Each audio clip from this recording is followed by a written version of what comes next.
दोस्तों, कभी आपके जहन में अमेज़न के जंगल घूमने का शौक जागे तो एक नज़र एनाकोंडा पर ज़रूर डाल दीजिएगा। और दोस्तों, क्या होगा अगर आपको एक बहुत बड़ा एनाकोंडा पूरा का पूरा निगल जाए। एनाकोंडा के बारे में एक बात बहुत मशहूर है कि एनाकोंडा की जिसामत और कद मरते दम तक बढ़ते रहते हैं। इसी वजह से एनाकोंडा सांप बहुत बड़े और खतरनाक होते हैं। बकरी, हिरन और मगरमच्छ को निगलने में इन्हें जरा भी तकलीफ नहीं होती।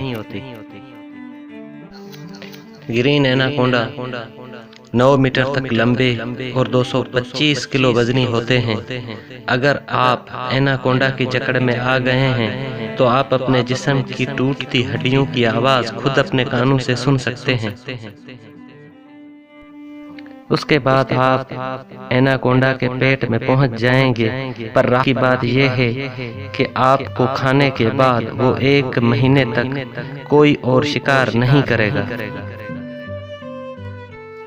क्योंकि इंसान को हजम करने में एनाकोंडा को पूरा 1 महीना लग जाता है।